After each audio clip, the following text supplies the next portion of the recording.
অনেকদিন হলো আপনাদেরকে গল্প শোনানো হয় না। আজকে বরং একটা গল্প বলি। এক গ্রামে এক বৃদ্ধ কিন্তু জ্ঞানী লোক ছিল।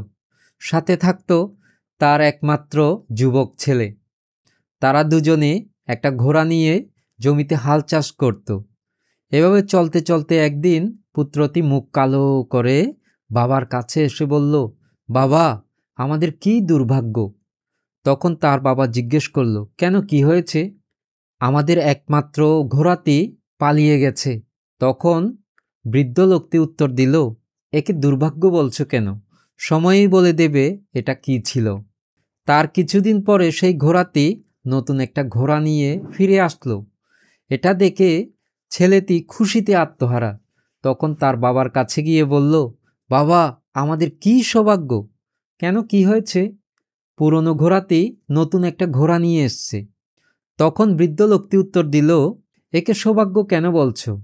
সময়ই বলে দেবে এটা কি ছিল। এভাবে থাকতে থাকতে কয়েকদিন পরে ছেলেটি নতুন ঘোড়ার পিঠের উপর উঠতে গিয়ে নতুন ঘোড়াটি অভ্যস্ত না হওয়ায় তাকে ফেলে দেয়। এতে তার পা ভেঙে যায়।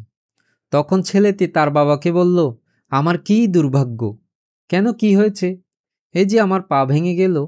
তখন বৃদ্ধ লোকটি বলল, একে দুর্ভাগ্য বলছো কেন? সময়ই বলে দেবে এটা কি ছিল। এভাবে থাকতে থাকতে কয়েকদিন পরে রাজার সৈন্যরা তাদের গ্রামে আসলো এবং বাড়ি বাড়ি গিয়ে তল্লাশি চালাতে লাগলো। এবং রাজার আদেশ ছিল সমস্ত তরুণ যুবকদেরকে সৈন্যবাহিনীতে যোগ দিতে হবে। তারা এসে দেখে ছেলেটির পা ভাঙা, তখন চলে গেল। এরপর ছেলেটি তার বাবাকে বলল, কি সৌভাগ্য। তখন তার বাবা বলল, কেন, কি হয়েছে?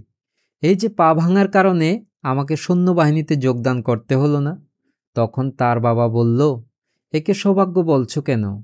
সময়ই বলে দেবে এটা কি ছিল। এখন আপনারাই বলুন, এই গল্প থেকে আমরা কি শিখলাম? আমরা শিখলাম জীবনের কোনো ঘটনাকে তাৎক্ষণিকভাবে ভালো বা খারাপ হিসেবে ধরে নেওয়া ঠিক না। সময়ের সঙ্গে সঙ্গে যা দুর্ভাগ্য মনে হয় সেটাই সৌভাগ্যে পরিণত হয়। আবার যেটাকে সৌভাগ্য মনে করি সেটাই দুর্ভাগ্যে পরিণত হয়। সেজন্য সৌভাগ্য বা দুর্ভাগ্য বলতে কিছুই নেই। সময়ই ঠিক করে দেয় ওটা আসলে ঠিক কী ছিল। ভবতু সর্বমঙ্গলং।